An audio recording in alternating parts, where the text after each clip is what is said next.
ஷேய் Bairstow Bairstow பேசுகிற தாய் India நாடு டெல்லி டு தமிழ்நாடு, தமிழ்நாடும் ஆந்திராவும் அம்பானி அதானி இந்த பேக பூரா நிர்வாகத்தை பார்க்குற கான்ட்ராக்ட் பூரா முதலமைச்சரை பூரா பிடிப்பான்.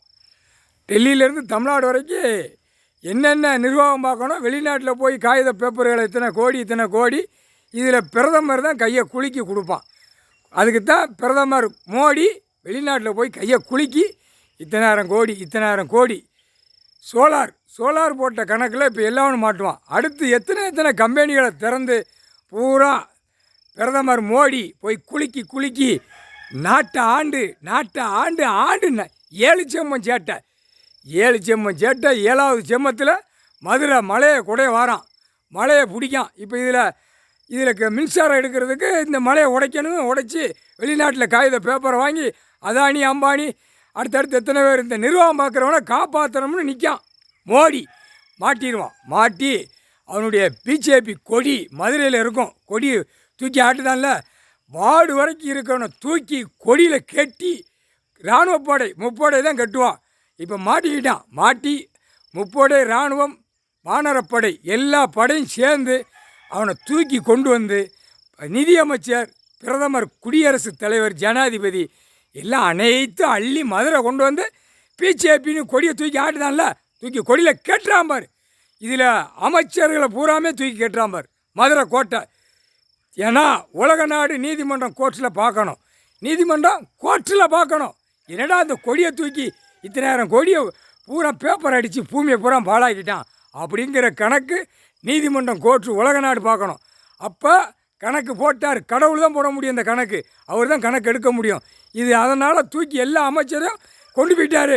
எங்கே மதுரையில் தூக்கி கெட்டுதார். ஏப்பா எம்எல்ஏ எம்பி மந்திரி முதலமைச்சர் இந்த 7 மலையை உடைக்கிற கணக்கில் தாய் இந்தியா நாடு முழுவதும் அரசியல்வாதியை தூக்கி அப்படியே ரயில் பேனை மாதிரி போட்டாராடா. எப்போ போட்டார்? ரயில் பேனை மாதிரி அள்ளுவன் போட்டாரா? 1 வருஷம் ஆண்டு காலம் ஆச்சு. இந்த ரயில் பயணம் இப்போ தான் ரெடி ஆகுது. டெல்லியிலேருந்து அப்படியே முப்படை இராணுவம் வானரப்பட அள்ளிகிட்டே வருவான். அமைச்சர்கள் பூரா தூக்கி அள்ளி அவன் அமைச்சர் ட்ரெயினில் அள்ளி போட்டு அடைச்சி அப்படியே பாதுகாப்பாக கொண்டு வந்து மதுரையில் ஏற்றுவார். மதுரையில் ஏற்றையில் கொடிக்கம்பம் நட்டு ஆடுதா பறக்க விடுதானா, அந்த கொடிக்கம்பத்தில் சுற்றி வளைச்சி கெட்டி நுப்பாட்டுறாம்பார். எத்தனை நாளைக்குனாலும் அந்த கொடிக்கம்பத்தில் கெட்டி நுப்பாட்டுறா கிடக்கட்டும். தண்ணி கூட கொடுக்க மாட்டார், சாப்பிட்ற உணவு கொடுக்க மாட்டார். பூமியை அழிக்க விட கொடுத்துருக்காம்னு கடவுள் ஈஸ்வரன் பரமசிவன் நீதி அரசர் போட்டார் கணக்கு. நீதி அரசரா இப்போ அவர் தான் ஆளுதார். இப்போ அதானி உள்ளே மாட்டிக்கிட்டான். இப்போ அம்பானி மாட்டுவான். அம்பானி மாட்டினோன்னே தாய் இந்தியா நாட்டில் முழுவதும் இருக்கிற முறை ஒவ்வொருத்தரும் நீதிமன்றத்தில் மாட்டுவான். இந்த சோலார் தமிழ்நாட்டு முழுவதும் தாய் இந்தியா நாடு முழுவதும் சோலார் போட்டவன் பூரா தூக்கி உள்ளே கொண்டு போயிடுவார். இவனை வச்சு தான் பிடிப்பார்.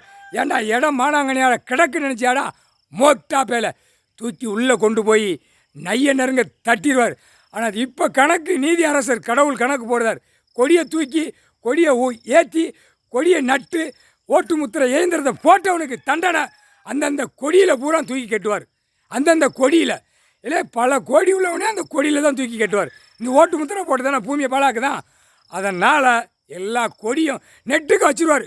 அந்தந்த கொடியை ஏற்றிட்டு கெட்டுறா, பல கோடி உள்ளவனு கட்டு, இந்த சோலார் போட்டவனையும் கெட்டுறா, தூக்கி கெட்டுறா, மேடையில் கெட்டி கிடக்கட்டுண்டா அப்படிம்பார். கெட்டிட்டு அதுக்கப்புறம் 3 நாள் கழிச்சுட்ட தண்டனை போடுவார். நீதிமன்றம் கோர்ட்டிலேருந்து கைலாசத்துலேருந்து நீதிமன்றம் கோர்ட்டிலேருந்து ஐயா போடுவார் நீதி அரசர். புரியாடா? இப்போ புரிஞ்சுக்கடா. எம்எல்ஏ எம்பி மந்திரி முதலமைச்சர் கொடியை தூக்கி தானே பாழாக்குதான். அந்த கொடி கம்பத்தில் தூக்கி கெட்டிடுவாங்க. கெட்டி நில்றா அப்படின்ட்டார், போட்டாரா. நீதிமன்றம் கோர்ட் வளாகத்தில் அரசியல்வாதி கேஸ் ஒதுக்கி கட்டி வை. அதை மாதிரி இவர்களை வெளியில் வச்சு கட்டுவார். முக்கால்